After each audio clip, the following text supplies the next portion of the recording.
All right. We're back with another episode of another session of NX Office Hours, where we talk about all things NX and things that are happening in the ecosystem and community, and we just talk about cool things around surrounding NX and the everything there.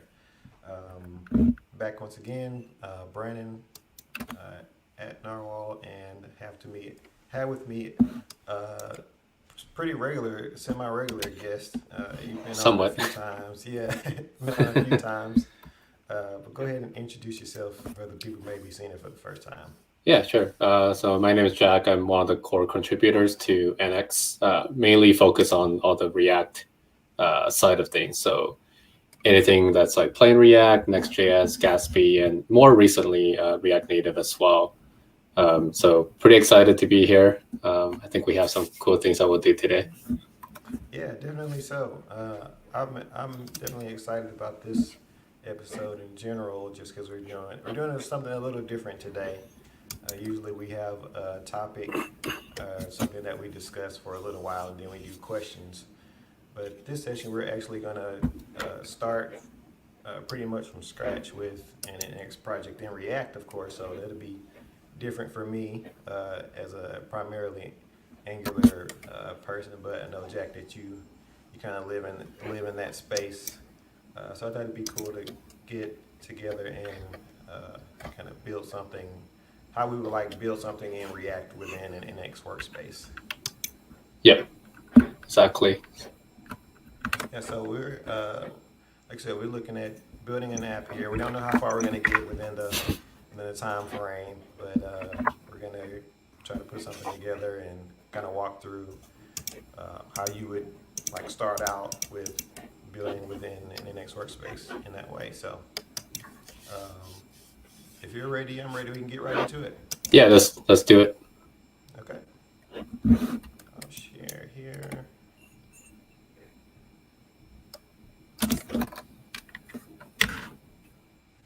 Okay. So I have um, generated a new NX workspace here just for this. I just called it Workspace Office Hours React, um, so that we can walk through. And I've already started up the NX serve that we have here. Uh, like I said, if you run this and you just bring up the app, you're going to get a pretty standard our opening app here, app component here that shows you Hmm. a few things. We show you a link to our NX course with React on Egghead by Yuri, so definitely check that out, and definitely some other links here to the tutorial from our docs and NX Cloud. Um, so yeah, where do we want to jump in? What Yeah. we're planning to do is kind of go through build a feature where we're going to display a list um, of using free APIs, and if you haven't noticed already, we're using the SW app prefix here. We're going to take if you can take a guess, Hmm. you probably guess it's Star Wars, but we're going to roll with it.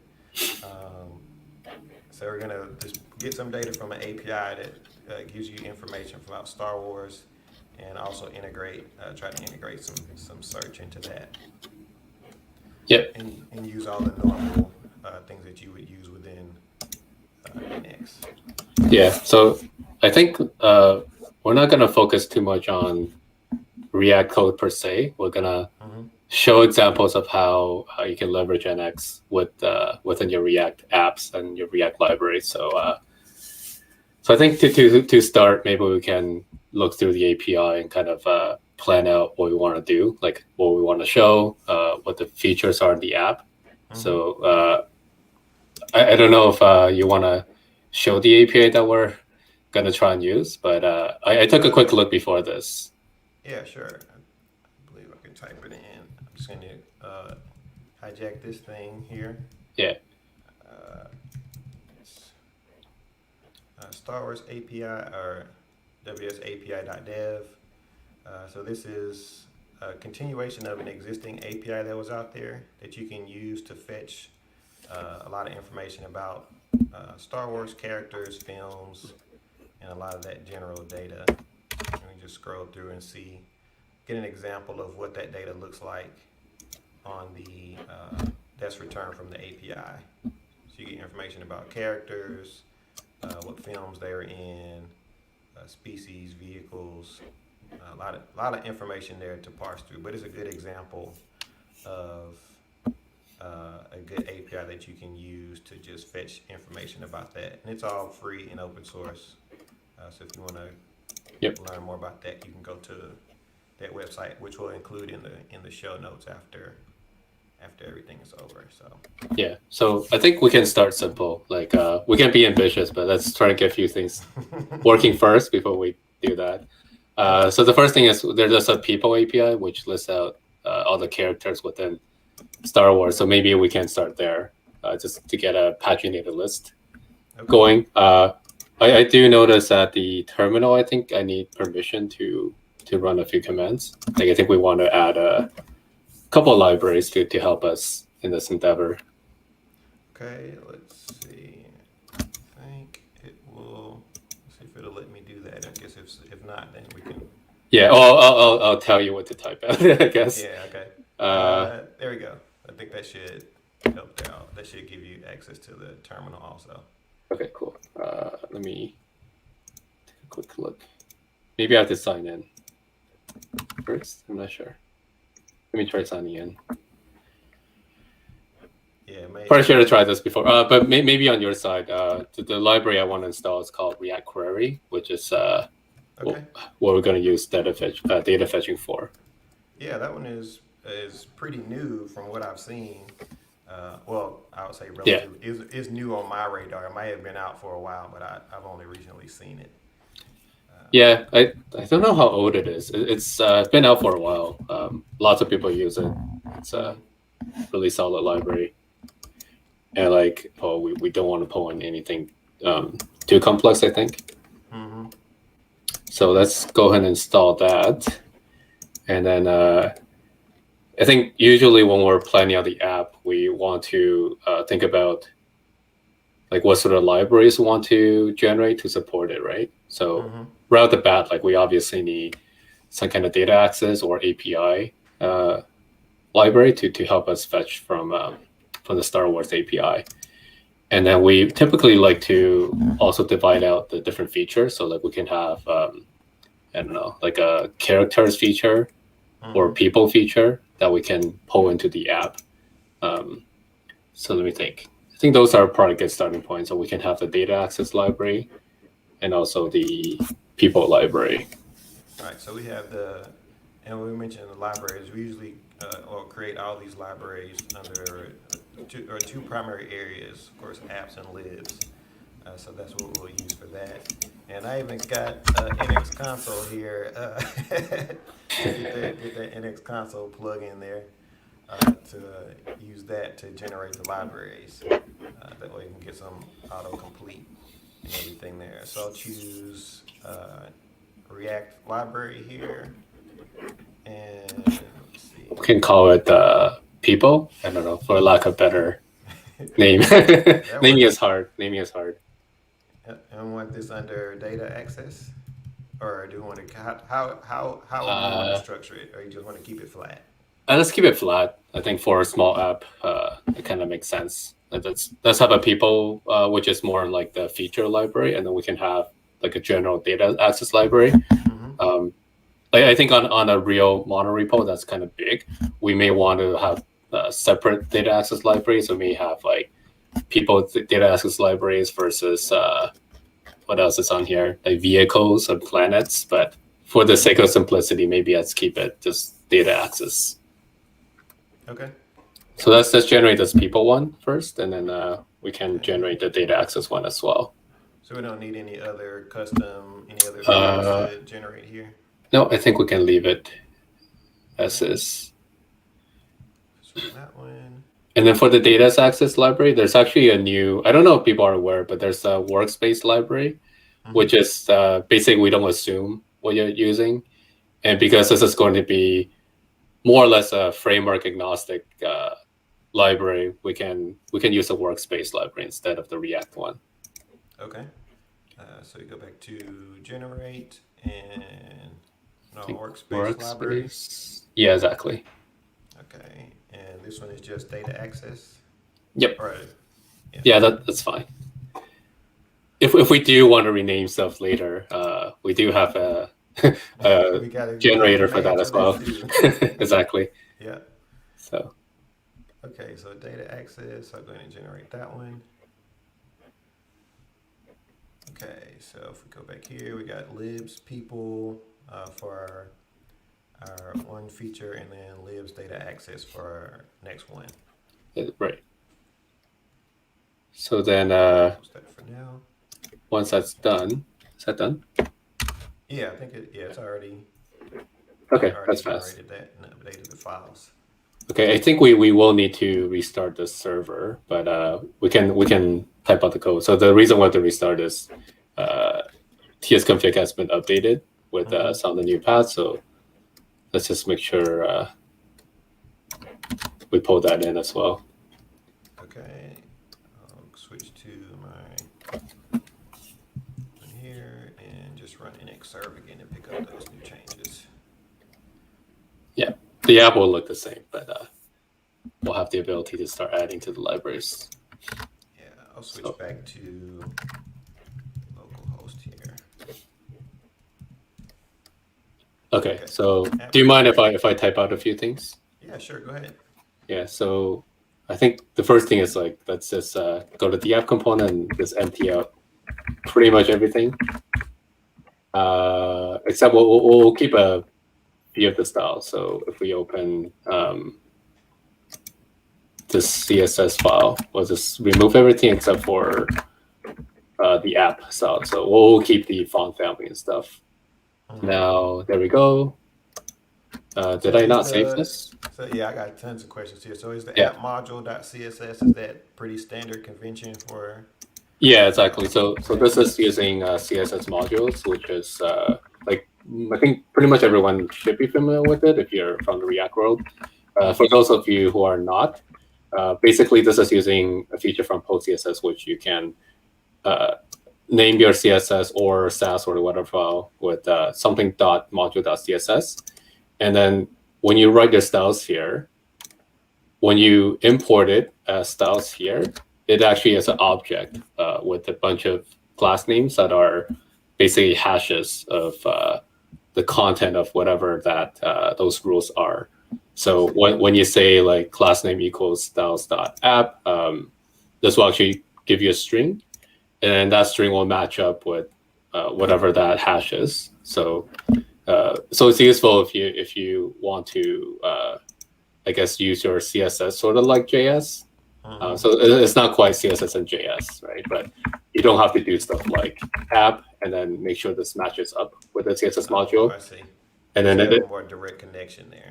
Exactly, and it helps with encapsulation and stuff. So if you're from the Angular world, like obviously you use the encapsulation for styles, but in the React world, this is one way to do it, is to use CSS modules, and you don't have to worry about the .app inside your style sheet conflicting with another one, because this will be basically compiled to, I don't know, some kind of hash like that. So that's CSS modules. Okay, so what's the best way to start? I think we start from bottom up. So let's start with the data access library. Okay, so let me open up data access. And we're not going to focus on unit tests right now. I know people have like different approaches and stuff. You mean we're not going to do test-driven development to write this feature? No, I have some opinions about that. Like I think it's useful, but just for the sake of time, I think let's see how far we can get, and then we can talk about testing strategies. So yeah, I think that's a good idea. Yeah. So one thing I like to do, there's a TS2 JSON or TS2 no JS2 TS2 or something, JSON converter to TS interface. We can basically pre-populate on the interfaces that we see.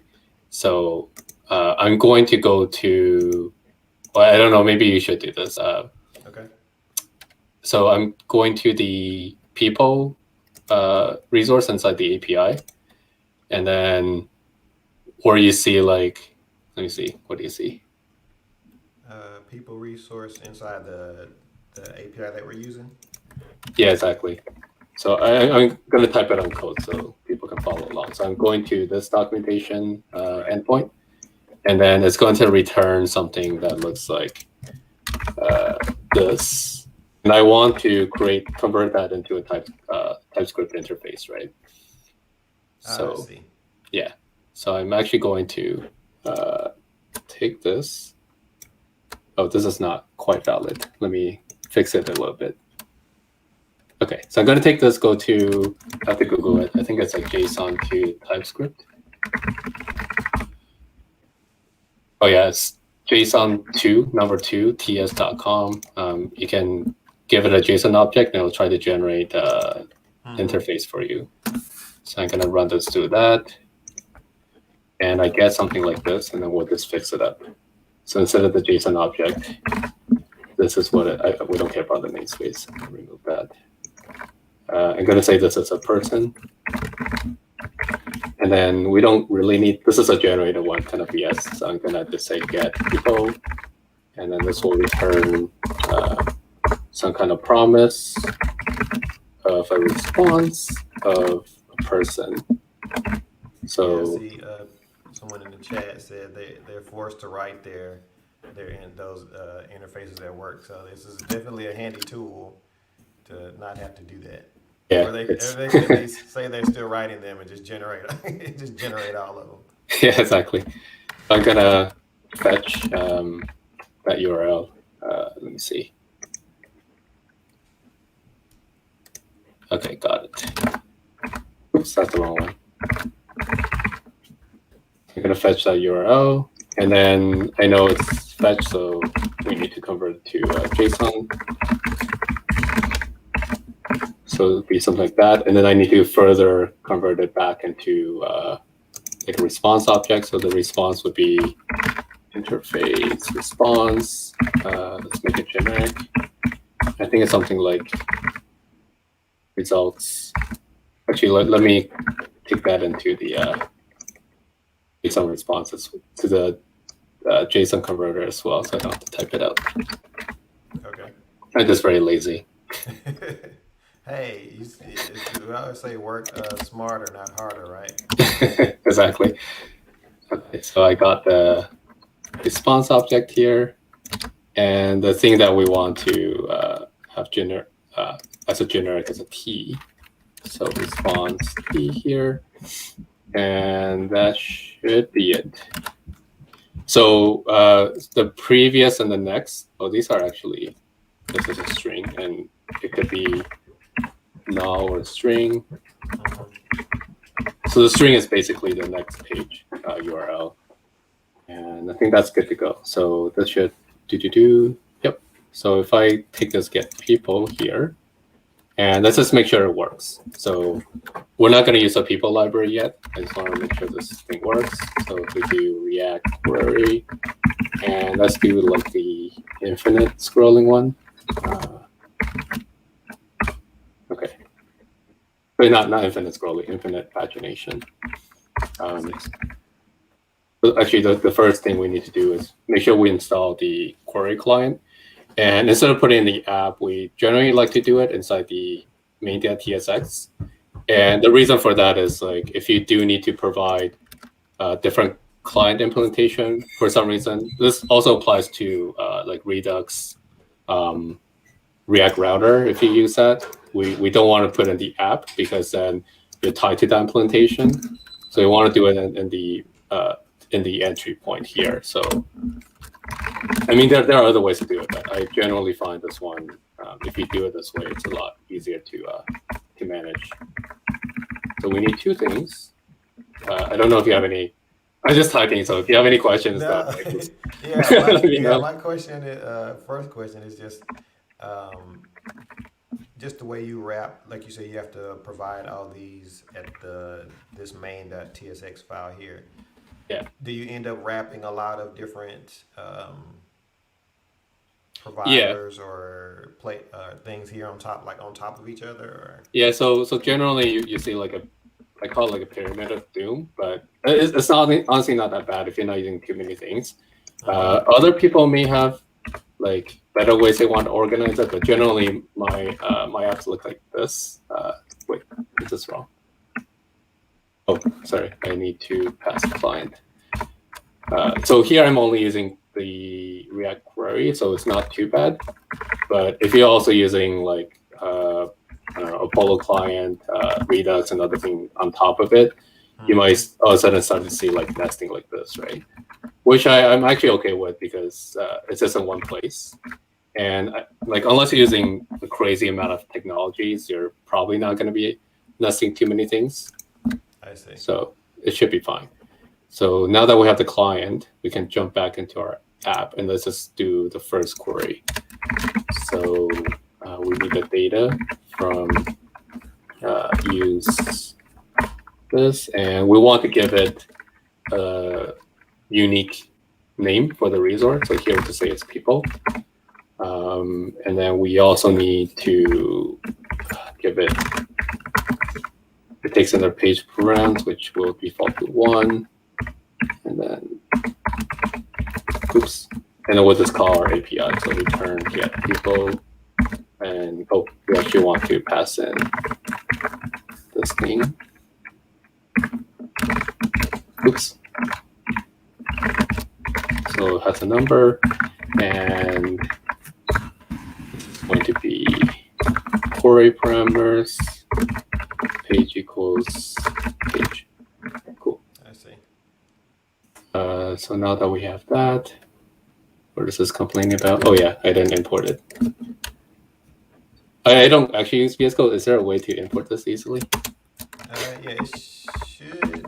Well, I might have to reload the. Normally, if we add imports there, we have to reload. Yeah, no, that's fine. Let me just type it out. It should at least recognize the.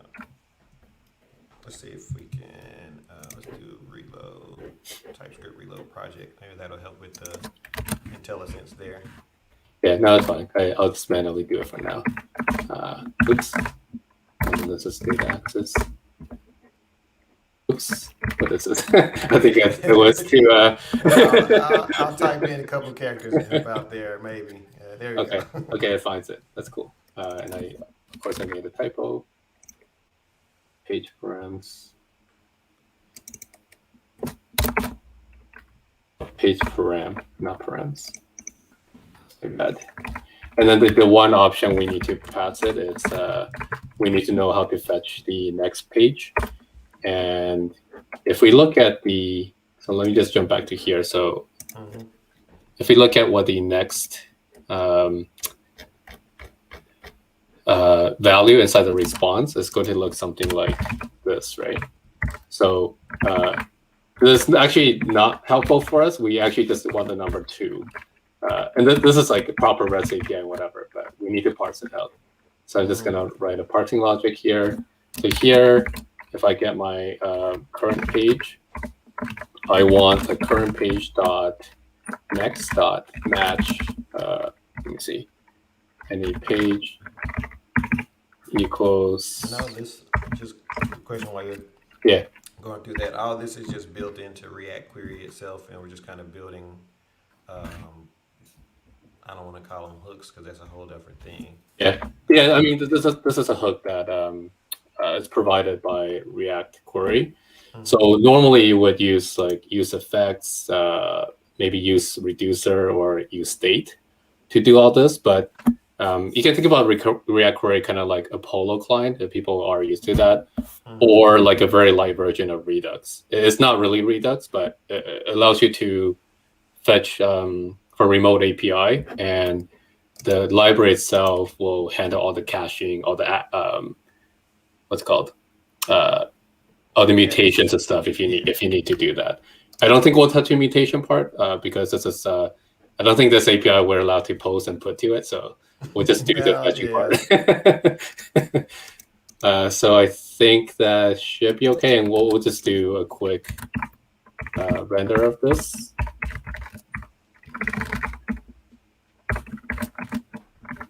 And let's see what that looks like. The probably has errors or something.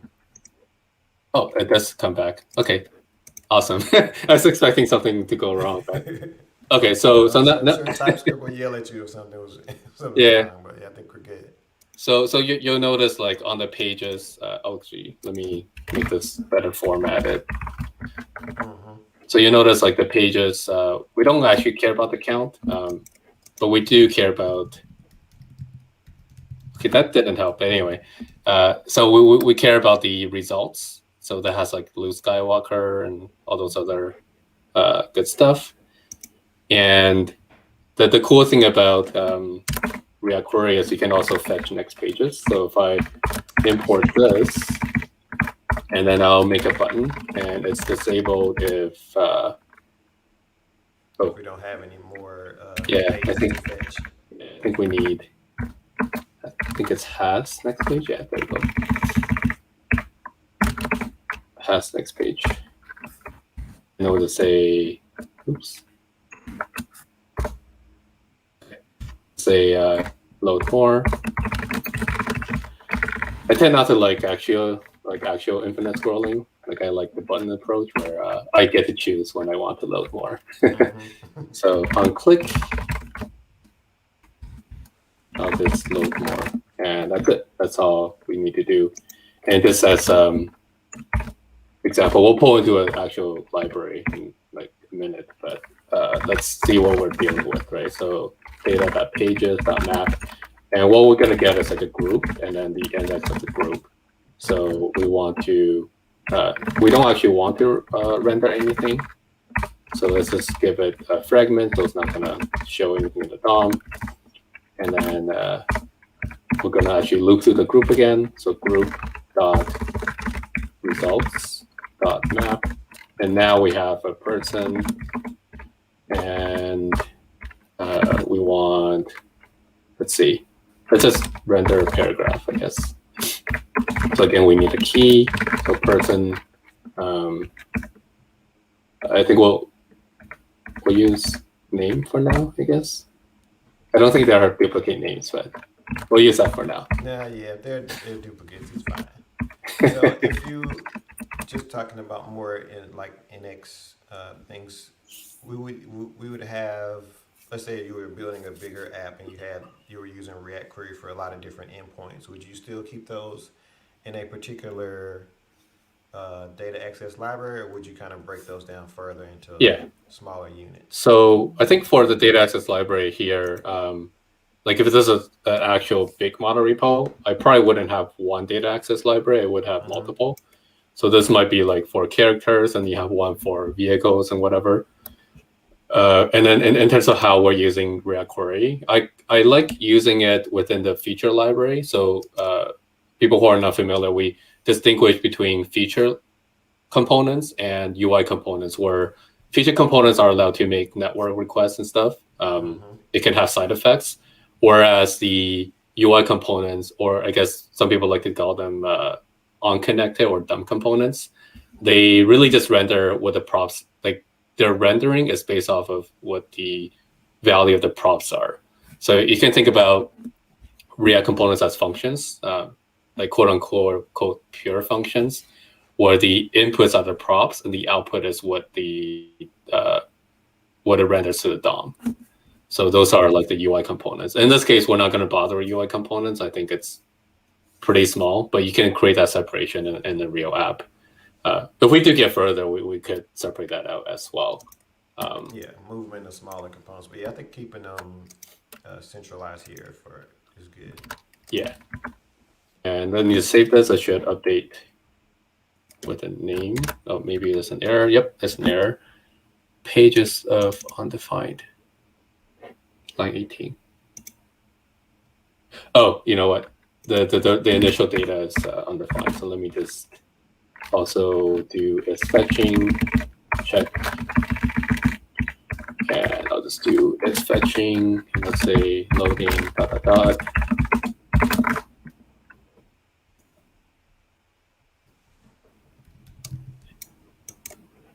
Loading. There we go. So, I always get this one wrong. Like it should be disabled when it doesn't have a next page. I'm like, well, I guess we're not getting any more records here. Like, yeah, you see, it looks correct now. Okay, so okay, the loading thing sucks, but we can ignore it. But you'll see like all the previous characters are loaded, and they're all cached in memory, so we don't have to keep loading the pages again. So that's cool. Maybe actually I'll do data and its fetching, so it doesn't flash all the time. And then let's also pull this into the people feature components. So let me do this. Yeah, just in general, it seems like you, at least for the React Query library, you get a lot out of the box that you can use to, like I say, you had to add the part for fetch, but all the rest of the stuff it kind of handled for you, right? Yeah, and there's a lot of configuration you can go through too. Like there's something similar to what's it called, selectors and Redux and NGRX. There's a notion of that as well here. We're not doing any data transformation, but if people are, it's also available here. And let's see. Something's wrong here. Oh. Not data. There we go. Okay, let's pull this into the actual component. So I don't think we'll have anything really in the app right now. So we'll just render people. And I'll do a little copy paste. And jump into here. And paste this in like so. And we're missing, oh yeah, we're missing all the, wait, this is not the right one. Come on. Yeah, like, Okay, there we go. Okay. There we go. So let me get rid of some of these logo things that we're not using, and then copy this thing. Oops. so I would imagine this would get a little more complex, like you said in the beginning. If you have to use React Query, not using React Query, you just use effect and use state. You'd have to write a lot of extra code to do what this does. Yeah, I think the easiest if you're not using React Query, personally I would just use Redux, especially with the new Redux toolkit. And in fact, they are planning to build something for this. So similar to React Query, except it's going to use the Redux underneath to power everything. I'm not sure what the status of that is actually, but yeah, I think at least last time I checked, because I played around with some over the past weekend, but I think it's still in alpha okay. right now. But the name of that one is RTK Query, which is of course similar to React Query, but right. like you said, built on top of Redux toolkit.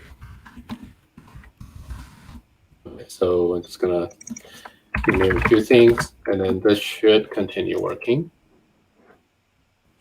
Yep. Cool. Yeah, so that's how you would do data loading. Maybe we can show like how to generate a new component. So do you want to bring up the generators again? And then there's a React component generator. Yeah, let's see. React component generator. Yeah. And then that's called person. So we can render a single person in there. And do we want to add this to Yeah, the people project. Okay. And then I don't think we need to export it, so we can leave the rest of the options. Yeah, that should be good. Yeah, So generators definitely help a lot with not having to like copy paste files that you've already created, and then deleting a bunch of that stuff. So we got people, and then we have a new person component here. This just has the generated information there. Of course, you get the spec file, but we're not writing any tests for this one. And of course, the person.module.css, like you mentioned before, using CSS modules. Yep. But the other options, guess we can cover that real quick. There are some Mhm. other options that you could easily integrate within the NX workspace for React projects besides CSS modules, right? Yeah, CSS module might be the most common. I could be wrong, but like we also support style components, emotion, Mm-hmm. and like SAS and everything. So people can use those if that's what's preferred.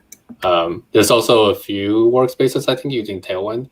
Like in fact, one of our colleagues, well, ex-colleague James Henry, he uses Next.js with Tailwind with NX, Mm-hmm. and I mean he likes it. And I don't personally use Tailwind for any real projects, but I can see why people want to use it. Yeah, I've used it. I've used Tailwind on my personal blog for that, and it works out well for me just because my CSS skills could be stronger, but it gave me, like I said, it gave me some convention and structure to use, which I think helped me in that particular case because I don't want to spend Yeah. most of my time fighting CSS and just use the tools to let me get something done. So it's good that you can at least integrate that in with NX also. Yeah, it's really cool. So I think we'll just wire this up and then maybe we'll just leave it there and see if there are any questions or if you want to pursue any features, we can try and do that too. So let's just extract out this real quick. So instead of paragraph, I'll just say this is a person. Key is going to be the same.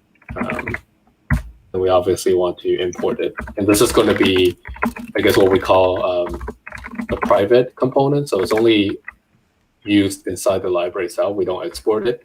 Mm-hmm. Otherwise, we would call it like a public component or like it's part of the public API. And I think one thing people who may not be familiar with the React setup, like we do person/person, and it might be odd initially to some people, but the reason we do that is we like to group stuff together, and then when you have like modules, you see like person.module, you might have a Redux slice that's used by this feature component. So there might be like a person.slice.tsx or .ts. So it's kind of copying the naming convention from Angular. And you can imagine this is just like person.component. Except I think we're trying to strike a balance between people who use Angular and people who use React. And people who use React don't really like to see this, at least based on our feedback that we receive. So it is what it is.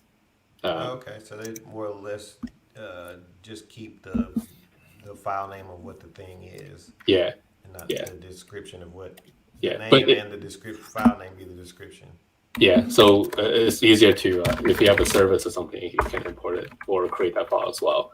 And we just find it's like a really easy way to organize your repo this way. If you hate it, you can always pass a flat option and it will skip the directory basically. Okay, yeah. But we generally like it, so let's just use that. Okay, so this one we're not gonna make too complicated. So we're just gonna say it looks good. Ship it. exactly. And I just realized this is gonna conflict. Let me rename this real quick. This is a problem you don't have with Angular, right? Like you'll have something called person component. So here we'll just call it interface person, and this is gonna come from instead of typing it out, I'm just gonna do this. And then by person. Yeah. I'm clicking around the editor here. It doesn't seem to want to follow your. Oh, sorry. When you switch to, Okay, I'm. like I said, I know you don't. You normally don't use VS Code, so. Yeah. We're working through it. Okay, so I basically just renamed the interface to iPerson just so it doesn't conflict. And once I save this, and I save this one, it should render that hosting again. And of course it doesn't. Name of undefined, and I forgot to pass the person. Usually it takes me the second try to get it to work. There we go. so that's that. That's I guess that's a very basic way to structure your app. There are a lot more things we can get into, but we have like 15 minutes left. So Yeah, I don't know if we I want think to. that's we'll check and see if we have any questions in the chat here. But yeah, I think that's a good at least overview of the things that you would uh, run into, or I think that you would structure when you're building with NX and React, because you know, like if you're using a traditional like create React app setup, the structure of the workspace would be is different than what we have here as far as apps and libraries. Um, but what, like you said, like you mentioned before, that gives you a little more structure and organization around like where things go, like where features go versus data access libraries, Right, and what kind of goes into those things. right. So I guess just to recap, like really quickly, what we did and why we did it. So if you start from like your application, and you can imagine you might be using React Router or some kind of router, and you have different pages, right? So having feature components like this just allow you to, I guess, encapsulate everything to do with that feature inside its own library, and not have logic bleed over to other libraries. So, like the feature component here uses the quote unquote private component for person, and we're not exporting it. So if you look at like the index, we're only exporting the people. And of course, you can have more than one thing that you export, right? But we purposely chose not to export this one because it's a private implementation of our library. So that means like if someone tries to import it and use it, we're not allowing them to do that. So I think that's very important for a large application. You don't want people to use a API that you didn't explicitly allow them to use, right? And And then you and also then have some checks in addition to, like I said, private or checks against that from people from reaching over across the boundaries of different libraries, right? right. Actually, one thing we didn't actually get to, but here it is. This is the it doesn't open on yours. I'm on the NXJSON. Okay. Yeah, let's see. So Open that up here. There you go. So like people who are familiar with NX would know what this is, but here we can tag things, right? So we can say this one is a type, and the string here is anything you want. So I can do like whatever I want, but generally we like this type, colon, and this is one way that we can tag things. So we can say like data access here, and this one is feature, and then we can specify rules. So you'll notice inside ESLint config, we have okay, the open, cool. We have this section called like depth constraints, and it's basically saying like if I have, for example, a feature library, I can access maybe other feature libraries and also my data access library. But I can't do it the other way around, right? Because I don't have a constraint pointing back. So this is like a unidirectional one. But I can also create like maybe a UI library. And UI libraries can only depend on other UI libraries, right? So this is where like all your dumb components could go. And you can be assured like they're not gonna do anything that has side effects, make network requests and stuff. So that's pretty powerful, and we find it actually helps a lot with the workspaces that we manage to have this explicitly here. And if I go back to my data access library, right? Let me jump back here.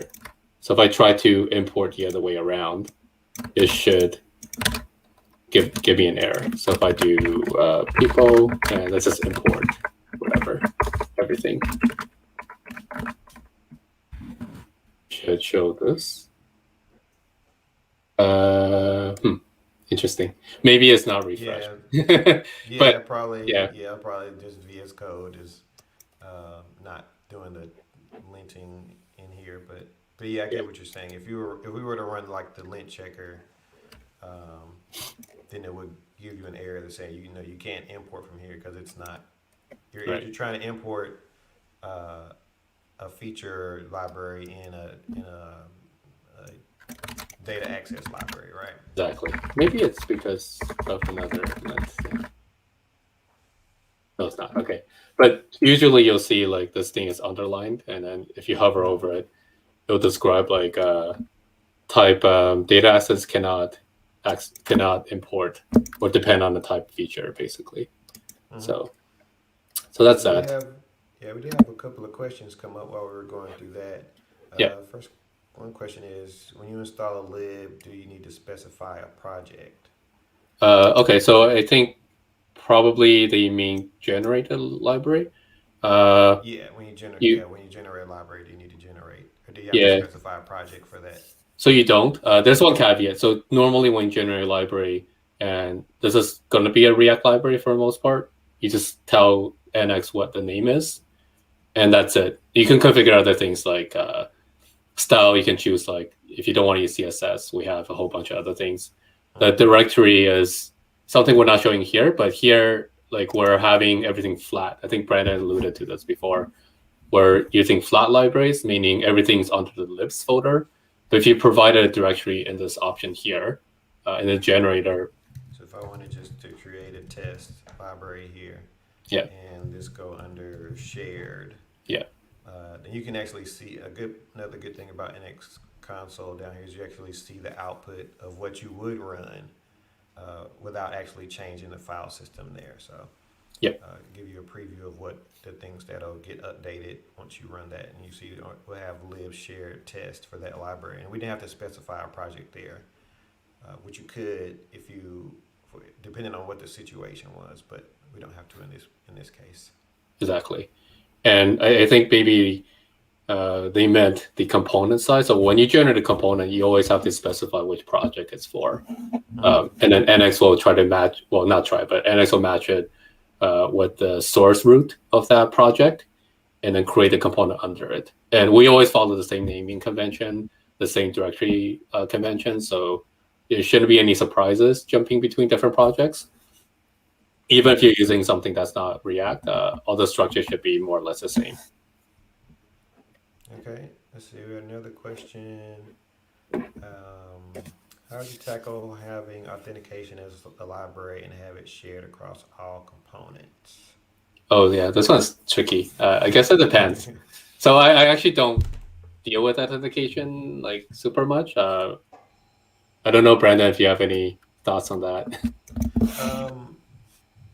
Yeah, I guess it depends. Like usually I can speak to like the Angular side of things, but Mhm.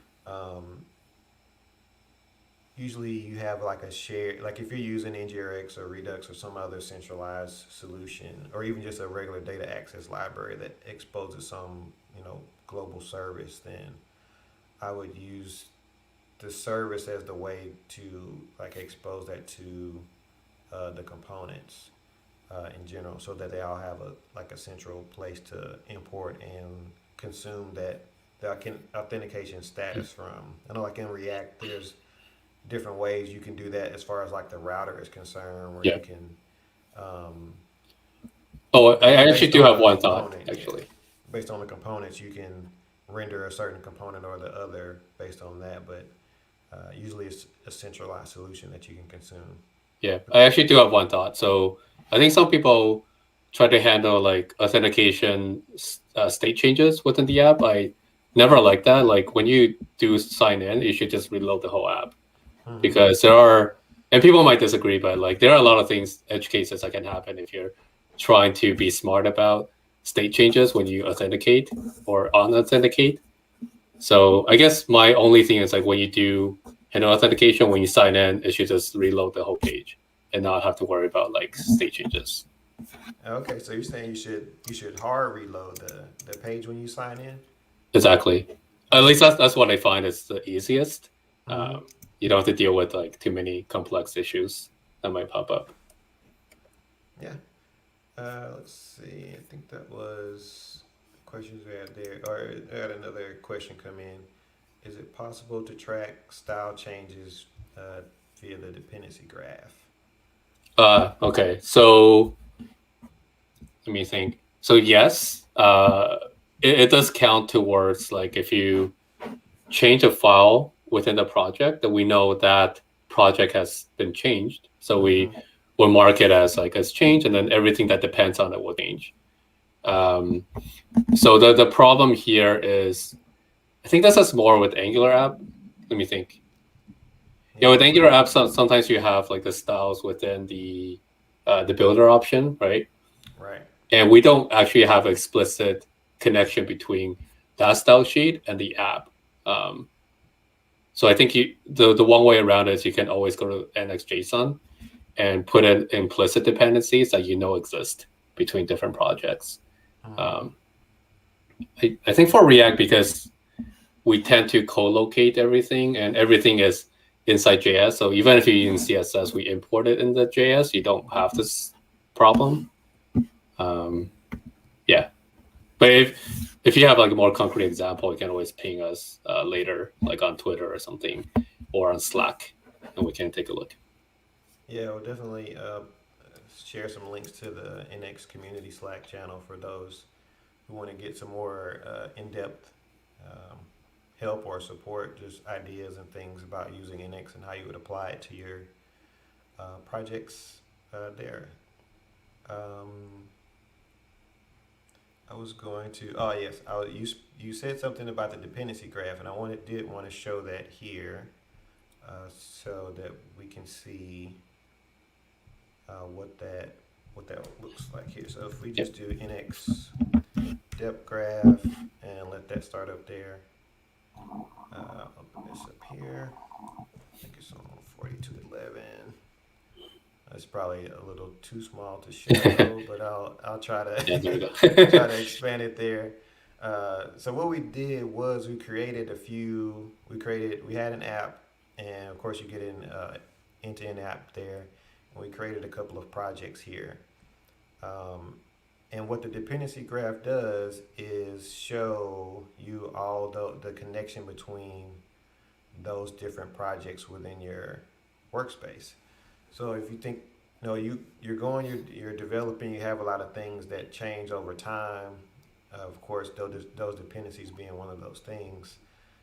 You can always use the dependency graph to show you where those connections are. So we know that the application depends on data access, and data access depends on people, and the app depends on people, or the people library and the data access library. So uh, we know that that's where those connections are today. And if you had a larger application with many more libraries, then of course this graph would get larger. But you can always visualize the nodes in this graph to show those connections and to see which libraries are kind of being used the most, like which ones are your um, more foundational libraries versus ones that are more or less feature libraries that are going to be more at the top of your tree there. Right.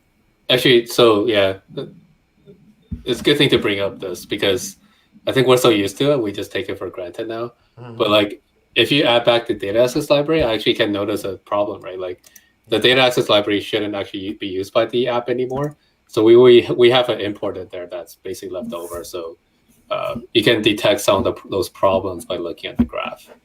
And Mm-hmm.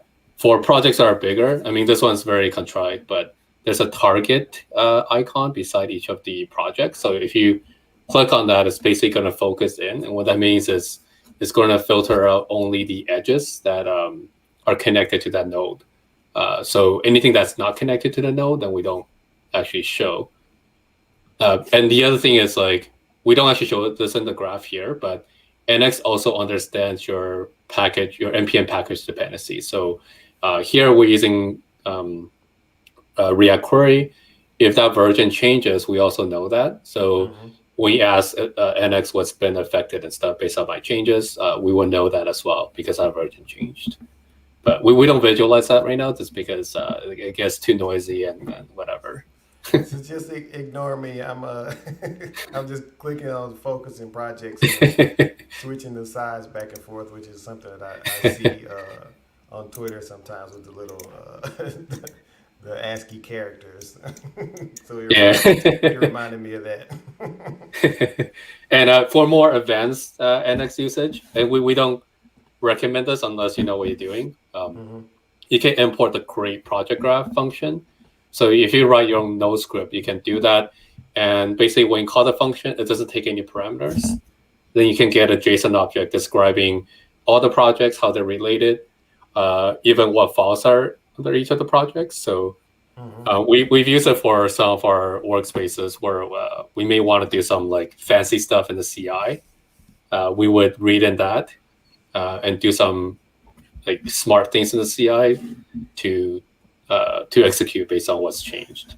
Um, Yeah, like we're showing it here, the tools folder. Of course, we have the generators here that you can. We didn't really get into generators that much right. here, but those are just another place that you can customize your workspace. But you can also put just scripts and things in the tools folder, and like you said, use that create project graph if you want Mm-hmm. to create some more uh, custom information or display based on the projects in your workspace. You could have how many projects you have, how many utility libraries or data access libraries Yeah. to kind of glean that information how you need to. Right. Actually, now that you brought up the tools generator, I'm so sad we did cover it. Yeah, uh, we'll have to have another one where we get into some of the like we talked about like an application and libraries perspective, but then there's also like the more like the infrastructure that NX provides and the things that you get with generators and executors also that I think would be beneficial for a future. It'd be beneficial for a future stream. right. I completely forgot about it. Like I'm so used to these things, so I forget Right. which one You we get should be the showing. all the tools out at your disposal, and it's just like yeah, generators they're there. I know that the executors are there. I can just use those. Dev kits, a newish thing that's just there. It just works. It does what you want it to do. So we Yeah. don't think to just talk about that or drill in on that. But I think we can Yeah. definitely do that in a future episode. Yeah, for sure. Let's see. We have okay. See if we have a couple more questions here. Kind of side questions relate to build caching. If I'm using a custom builder to transform my index.html, can I still get the caching Yeah, benefit? that's a really good question. So yes, well, yes, only if you're using the NX CLI. If you're using the Angular CLI, it doesn't understand this part. But Mm-hmm. if you're using the NX CLI, when you specify what's in your workspace JSON slash Angular JSON, every single architect or targets, you can specify an outputs array. So the outputs array, you can pass it any number of directories that are the Mm-hmm. artifacts that are generated by that command. And NX will understand, like once you run the command, it's going to cache all that outputs folder into the cache. So, Yeah, I'm gonna and show the workspace.json here because if you're using if you're inside of a even if you're using just a regular NX workspace that's not targeted to any specific framework, you're most likely going to have a workspace JSON mhm, and you have this outputs property here that, like you said, mentioned that has the array of places that like artifacts will be produced for that particular executor, or in this mhm, case, the target or the build for this one. So yeah, those things will be cached, and of course, we said if you run the big thing is you have the computation cache where you can run the same command twice and just get the immediate output from the previous run. So assuming there are mhm, no changes there. yep, Yeah, so I think on that note, I think that's a good stopping place mhm, for here. Once again, thanks, Jack, for coming on and showing. I know I learned some stuff about React Query and just the React workspaces in general. Definitely have to play around with those some more um, mhm, and see and throw NX at some more React workspaces and see what I can get into there.